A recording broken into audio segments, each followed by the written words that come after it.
নমস্কাৰ সকলোলৈ মোৰ ইউটিউব চেনেল সমাধানলৈ স্বাগতম জনাইছো আৰু আজি আমি বিশেষ এটা কথা আলোচনা কৰিম এই চেনেলটোৰ মাধ্যমেৰে আমি কিছুমান সৰু সৰু টিপস আলোচনা কৰো আৰু তাৰ সমাধান কৰিবলৈ চেষ্টা কৰো আৰু সেই এক ধাৰা ৰক্ষা কৰি আজি এটা নতুন ভিডিঅ' আপোনালোকৰ মাজলৈ লৈ আহিছো আপোনালোকৰ ভিডিঅ'টো চাব নিশ্চয় ইয়াৰ দ্বাৰা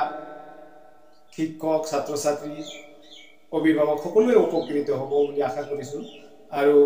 এইটো আশা কৰি আজি ভিডিঅ'টো হ'ল যে আমি জানো যে ভাৱেল ইংলিছত ভাৱেল হ'ল এ ই আই ও ইউ এই পাঁচটা ভাৱেল এই ভাৱেলৰ লগ লগাৰ লগে লগে দুটা বৰ্ণ উচ্চাৰণ বা সাউন্ড কেনেকুৱা হয় এই কথাটো আমি আজি আলোচনা কৰিম ইয়াত আমি দুটা ইংলিশ অ্যালফাবেট বা লেটাৰ লৈছো লেটাৰ দুটা হ'ল সি আৰু এটা হ'ল সি আৰু এটা হ'ল জি এতিয়া আমি প্ৰথমতে আলোচনা কৰিম সি কেতিয়া ক উচ্চাৰণ হয় আৰু সি কেতিয়া সি উচ্চাৰণ হয়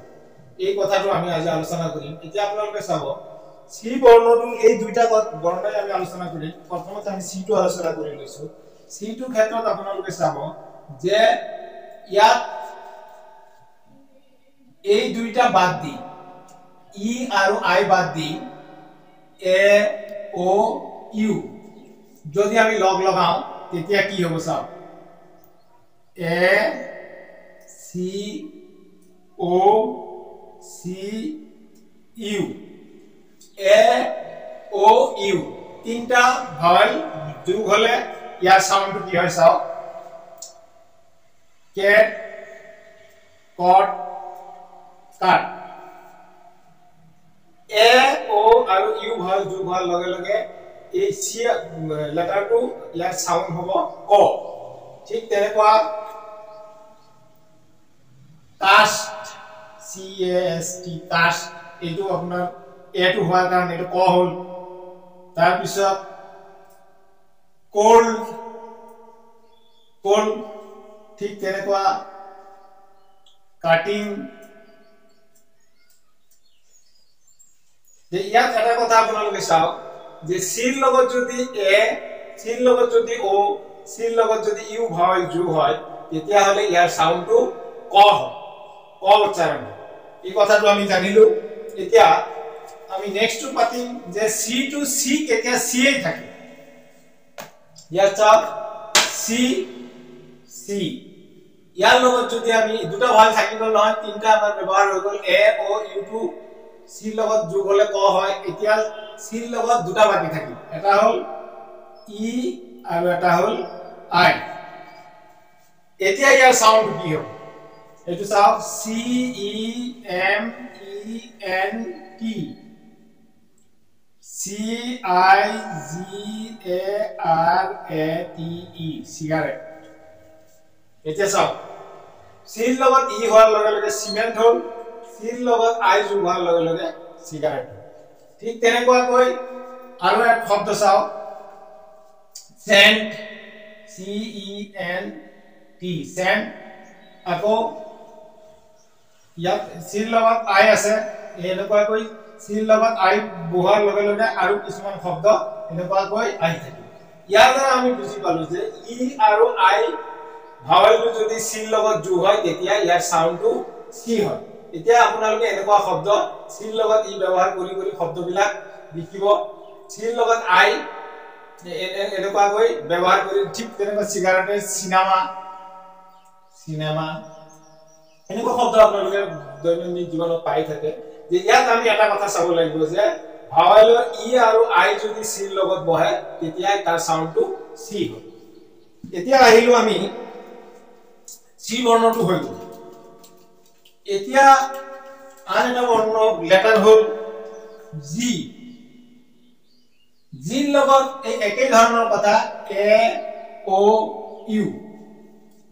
এই কেটা যদি বহাই দিও জি জি প্ৰথমতে বহালো এ তাৰ পিছত ও তাৰ পিছত ইউ এই সাউন্ডটো বহাই এই ভাওয়াল কেটা বহাল লগে লগে জি সাউন্ডটো কেনেকুৱা হয় চাও জি এ টি ই গেট জি ও টি গট তাৰ পিছত জি ইউ এম গাম দেখিছানে জি লগত এ হোৱাৰ লগে লগে গ হল জি লগত ও ভাওয়াল বহাল লগে লগে গ হল জি লগত ইউ হোৱাৰ লগে লগে জিটো গ হল ঠিক তেনেকুৱা এনেকুৱা সাউন্ড আহি যাব ইয়াত এনেকুৱা শব্দ কিছুমান আপোনালোকে পাই থাকিব G A M E game G O A T goat ঠিক তেনেকুৱা এইটো G U M B R M B E R এনেকুৱা শব্দবিলাক আপোনালোকে চাই থাকিব যে জিৰ লগত এ বহিলেও গ হয় জিৰ লগত ও বহিলেও গ হয় জিৰ লগত ইউ বহিলেও গ হয় এই সাউন্ডটো এনেকুৱাকৈ